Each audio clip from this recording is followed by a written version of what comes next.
Bethpage, Long Island. A cold morning in 1994. A work crew climbs a ladder outside a hangar that has stood since 1932. They are not there to repair anything. They are there to remove a sign. 6 letters, welded to the same steel this company once bent into fighter planes. Grumman. For 65 years, that name meant something specific in American military aviation. It meant an airplane that came home. Pilots in the Pacific called their Wildcats and Hellcats the Grumman Iron Works, not because they were elegant, but because they refused to break. It meant the machine that carried 3 astronauts down to the surface of the moon and back when failure was not survivable. It meant the F-14 Tomcat, swinging its wings over an aircraft carrier deck, the single most recognizable silhouette of the Cold War's final decades. None of that saved the sign. By the time that crew reached the top of the ladder, Grumman Corporation no longer existed as an independent company. It had been absorbed, not by a foreign rival, not by bankruptcy, but by Northrop, a competitor it had outbuilt and outlasted for decades. This is the story of how a company that never lost a war lost its own name. Not on a battlefield. In a boardroom after the battlefield itself had disappeared. The story begins in 1929, in the weeks after the American economy collapsed. Leroy Grumman was 34 years old. He had spent the previous decade as an engineer and test pilot at the Loaning Aeronautical Engineering Corporation, a naval aircraft manufacturer based in Manhattan. Loaning was profitable, established, and safe. Grumman left it anyway. When Loaning's parent company decided to move manufacturing operations to Pennsylvania, Grumman refused to go. Instead, he gathered 4 former Loaning colleagues, pooled a little over $32,000 in personal savings, and rented an old garage on Long Island that had once serviced automobiles. The timing was, by any rational measure, insane. Banks were failing. Aviation contracts were drying up. And Grumman was starting an airplane company from a converted car shop with 5 employees. What he had, instead of capital, was a very specific idea. Naval aircraft needed to fold their wings to fit on the elevators and in the hangar decks of aircraft carriers, a mechanical problem most manufacturers treated as an afterthought. Grumman treated it as the central engineering challenge of carrier aviation, and he solved it better than anyone else in the industry. His first Navy contract in 1930 was for a retractable landing gear system fitted to biplanes built by other manufacturers. It was not glamorous work. It was precise, mechanical, unglamorous work, and it built the company's reputation before it had ever built a complete airplane of its own. By 1931, that reputation earned Grumman its first fighter contract, the FF-1, a 2-seat biplane fighter for the Navy, the first American-designed aircraft with a retractable landing gear to reach production. It was heavier than its rivals. It was also nearly indestructible. That combination, not the fastest, not the lightest, but the airplane most likely to survive contact with reality, became the company's signature before anyone had coined a nickname for it. The nickname came later, from the men who flew Grumman aircraft into combat. They called the factory the Iron Works. It was not a compliment born of admiration for design elegance. It was a soldier's compliment, the plane that got hit and kept flying and brought its pilot home. Leroy Grumman had built a company on a single unglamorous conviction that in war, survivability was not a feature. It was the entire point. Within a decade, that conviction would be tested on a scale no one at the company could have imagined in 1929. By December 1941, the United States Navy's frontline carrier fighter was Grumman's F4F Wildcat. It was about to fly directly into the most lopsided air combat mismatch of the war. The Wildcat's opponent was the Mitsubishi A6M0, lighter, faster, and far more maneuverable in a turning dogfight. Early encounters in the Pacific were brutal. Marine and Navy pilots who tried to outturn a Zero in a Wildcat generally did not come home. But the Wildcat had 2 advantages the Zero did not: armor plating around the pilot and self-sealing fuel tanks. The Zero had neither. Japanese designers had sacrificed protection for weight and therefore for speed and range. A Wildcat could absorb hits that would turn a Zero into a fireball.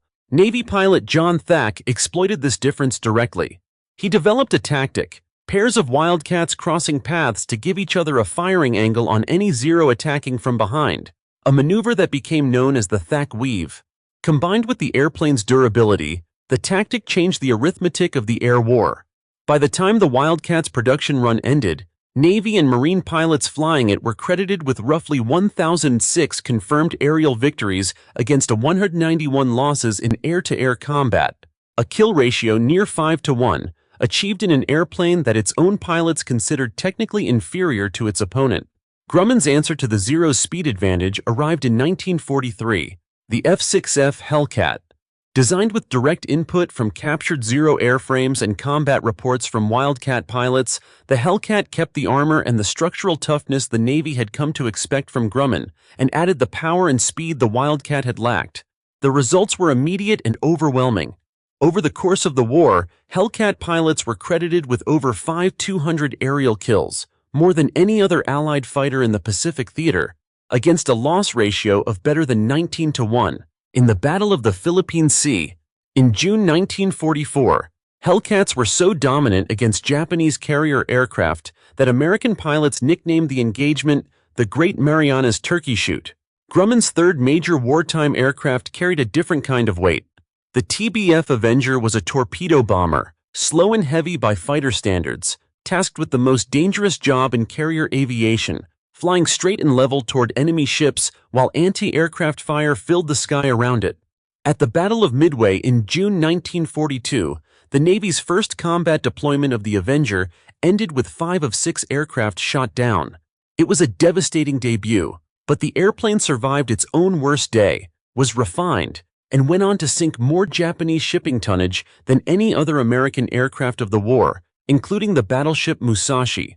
By 1945, Grumman Aircraft Engineering Corporation, a company that had started in a rented garage 16 years earlier, had built more airplanes for the United States Navy than any other manufacturer in the country. It was no longer a scrappy startup. It was the backbone of American naval air power in the Pacific, and its name was now permanently associated with a single idea: the airplane that came home. That reputation would carry the company through the coming peace and eventually off the surface of the earth entirely. The end of the war brought the problem every defense contractor fears most: peace. Navy orders collapsed almost overnight in 1945, and Grumman, like every other wartime aircraft manufacturer, faced a stark question of survival. The company's answer was to diversify into whatever it could build with the same aluminum forming skills that had produced fighter planes, canoes, truck bodies, and eventually a line of aluminum boats and delivery trucks that would keep the balance sheet alive through the leanest post-war years. But the core business held, because naval aviation itself was entering a new era, and Grumman moved into it early. The F-9F Panther, the company's first operational jet fighter, entered service in 1949 and became the Navy's primary jet fighter of the Korean War, flying the first jet-versus-jet kill credited to a Navy pilot. Through the 1950s and into Vietnam, Grumman's A-6 Intruder became one of the most valued strike aircraft in the American arsenal. A subsonic, all-weather attack bomber capable of finding and hitting a target at night, in bad weather, low to the ground, when faster and flashier aircraft could not. It was not glamorous. It was once again the Grumman formula. Less about speed, more about getting the job done and getting the crew home. That reputation for uncompromising reliability reached its highest possible expression in 1962, when NASA selected Grumman to design and build the Apollo lunar module, the spacecraft that would carry astronauts down to the surface of the moon and, critically, back up off it. There was no margin for the kind of failure that could be repaired with a maintenance crew. If the ascent engine failed to fire on the lunar surface, the astronauts would die there. Grumman engineers built a lander with a redundant, almost absurdly overbuilt ascent propulsion system, and on July 20, 1969, the lunar module Eagle set Neil Armstrong and Buzz Aldrin down in the Sea of Tranquility. Every Apollo lunar module used across 6 successful landings performed exactly as required. Even Apollo 13, when its own service module suffered a catastrophic failure, was saved by the Grumman-built lunar module, repurposed on the fly as an emergency lifeboat for 3 astronauts, powering and sustaining them through the crippled return to Earth. It was, in engineering terms, the single greatest vindication of everything Leroy Grumman had built the company to believe in. Back in 1929, That survivability was not a secondary feature bolted onto a design. It was the design. By the early 1970s, Grumman Aircraft Engineering Corporation, now renamed Grumman Aerospace Corporation, had done what almost no other aviation manufacturer of its generation had managed. It had built the aircraft that won the Pacific War, the jets that fought Korea and Vietnam, and the machine that had carried human beings to the moon and back alive. Its engineering credibility was, by any measure, at its absolute peak. The company's next airplane would become its most famous.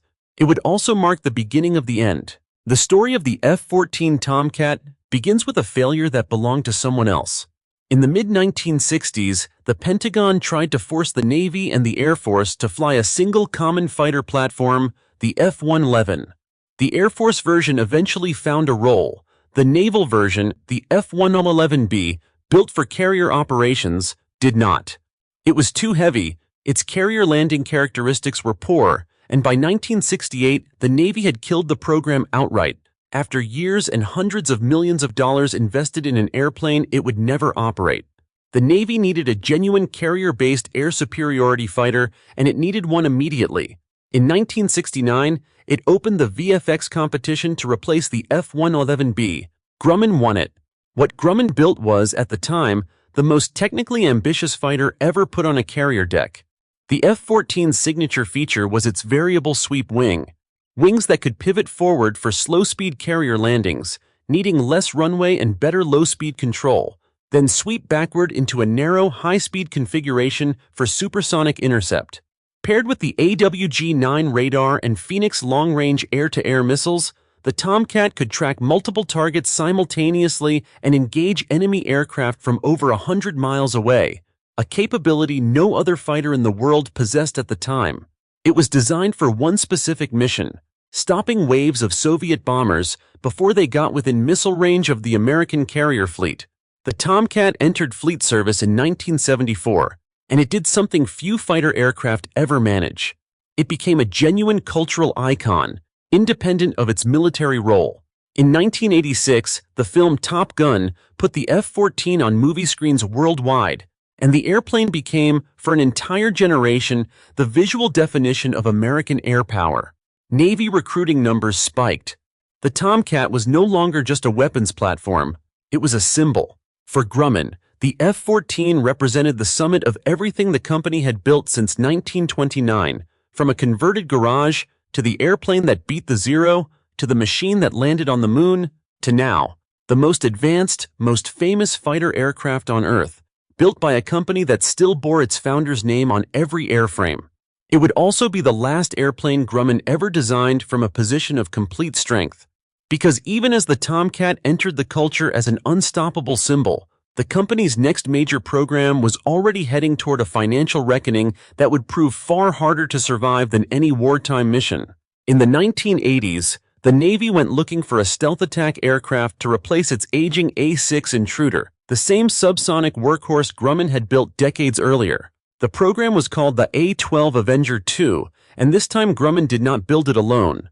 It partnered with McDonnell Douglas in a team arrangement, splitting design and manufacturing responsibility on an aircraft unlike anything either company had attempted: a flying wing, low observable bomber, nicknamed internally the Flying Dorito for its distinctive triangular shape. The program went wrong almost immediately, in ways that stayed hidden from the Pentagon's own leadership for years. Engineering problems compounded. Weight estimates crept upward past what the airframe could structurally support. Costs, originally projected around $4 to $5 billion for full development, spiraled toward figures the contractors themselves could not fully account for, and internal program managers reportedly concealed the scale of the overruns from Navy oversight rather than report them upward. By late 1990, the truth was no longer containable. The airplane was, by some estimates, roughly a year and a half behind schedule and well over $1 billion over budget, with no clear date for a working prototype. On January 7, 1991, Secretary of Defense Dick Cheney terminated the A-12 program outright. Not a delay, not a restructuring, a full cancellation. At the time, it stood as the largest weapons program cancellation in the history of the Department of Defense. The termination triggered a legal fight that would outlast the airplane itself by decades. The The Pentagon demanded the contractors repay roughly $1.35 billion in progress payments already disbursed for an aircraft that would never fly. Grumman and McDonnell. Douglas argued the cancellation was a termination for convenience, rather than a termination for default, a legal distinction worth well over $1 billion, since a default termination meant the government could claw the money back. The two companies fought the government over that distinction in federal court for more than 20 years, a dispute that was not fully resolved until 2014, long after Grumman itself had ceased to exist as an independent company. For Grumman specifically, the immediate financial damage in 1991 was severe. The company had poured engineering resources, factory capacity, and capital into a program that produced no aircraft, no revenue, and a contested debt obligation worth hundreds of millions of dollars on its own balance sheet. The A-12 disaster did not bankrupt Grumman outright, but it opened a financial wound at the worst possible moment, just as the entire defense industry around it was about to change in ways that would make that wound impossible to fully close. The Cold War, the company had spent 60 years preparing to fight, was about to end. And with it would go the one thing Grumman's business model had always assumed it would have: enough Pentagon contracts to go around. In late 1991, the Soviet Union dissolved. For the American defense industry, this was not simply a geopolitical event. It was an extinction-level threat to the business itself. Pentagon procurement budgets, built for 4 decades around the assumption of permanent confrontation with the Soviet military, began falling almost immediately. Defense spending as a share of the federal budget dropped sharply through the early 1990s, and with it went the flow of contracts that dozens of aerospace and defense companies had structured their entire operations around. Analysts and Pentagon officials started calling it, without much affection, the peace dividend, a phrase that meant, for the industry, simply this: there was no longer enough work to keep every existing contractor alive. The Pentagon's own leadership understood the arithmetic before most of the companies did. In 1993, Secretary of Defense Les Aspin summoned the chief executives of the country's largest defense contractors to a dinner at the Pentagon. The meeting became known almost immediately as the Last Supper. The message delivered that night was blunt and unambiguous. The government could no longer support this many independent defense contractors on a shrinking budget. Consolidation was coming whether the industry wanted it or not, and companies that failed to merge should expect to eventually fail outright. It was, in effect, the federal government instructing its own supplier base to shrink itself. The wave that followed reshaped the entire industry within a few years. Lockheed merged with Martin Marietta to form Lockheed Martin. Northrop had already acquired Vaught's aircraft division. Boeing would go on to absorb McDonnell Douglas, the same company Grumman had partnered with on the failed A-12. In 1997, one after another, the great independent names of American defense manufacturing were folding into a handful of surviving giants. Grumman, still recovering from the financial damage of the A-12 cancellation, was exposed. It was a mid-sized, historically independent, family-founded company in an industry where independent and mid-sized had just become synonyms for acquisition target. In 1994, Martin Marietta, freshly merged and looking to expand further, launched a hostile takeover attempt for Grumman outright. Grumman's board fought it off, but the fight did not change the underlying math. The peace dividend was not going to reverse itself. The Pentagon was not going to fund enough new programs to sustain every legacy contractor, and Grumman's own leadership understood by 1994 that remaining permanently independent was no longer a realistic option.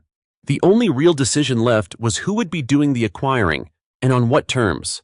The answer to that question would come from a company Grumman had spent decades treating as a competitor, not a parent.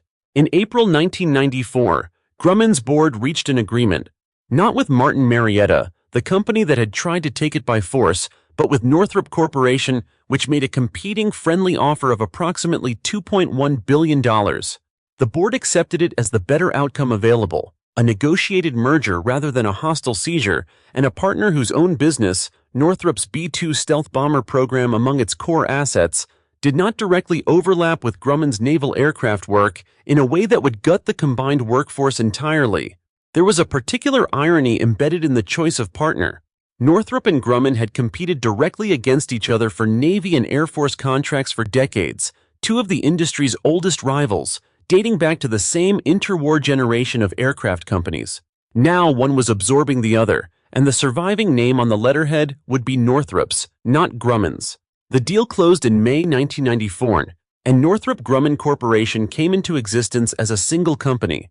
For the roughly 19,000 employees still working at Grumman's historic Bethpage, Long Island facility, the same site the company had operated from since the years immediately following its 1929 founding, the merger was not an abstract financial event. It meant consolidation of duplicate functions, facility closures, and layoffs at a plant that had been the physical heart of the company for 65 years. Bethpage had built the airplanes that fought the Pacific War. It had built the lunar module that saved Apollo 13. Now it was one facility inside a much larger corporate structure, competing internally for whatever work remained. The government had gotten the consolidation it asked for at the Last Supper. The industry had gotten a survivable path forward on paper. And Grumman, a company that had never lost a war, never failed a mission that mattered, and had spent 65 years building some of the most trusted aircraft in American military history, had gotten absorbed by the company it used to beat for contracts. The name did not disappear immediately. It would survive for a few more years, hyphenated onto Northrop's, present on letterhead and press releases. But the company Leroy Grumman had founded in a rented garage, the independent entity that had answered only to its own board and the United States Navy, no longer existed. What remained was a division, a legacy business unit, a brand, folded into someone else's balance sheet. The sign outside Bethpage was still standing in 1994.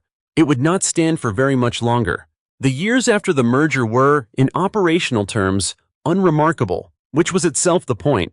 Northrop Grumman did not shut Bethpage down overnight, and it did not immediately erase the Grumman name from the aircraft still flying.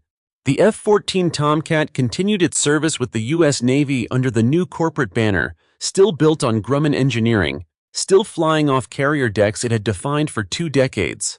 To the pilots in the cockpit and the sailors on the flight deck, very little had changed. The airplane did not know its manufacturer had stopped being independent, but the corporate consolidation the merger began did not stop in 1994.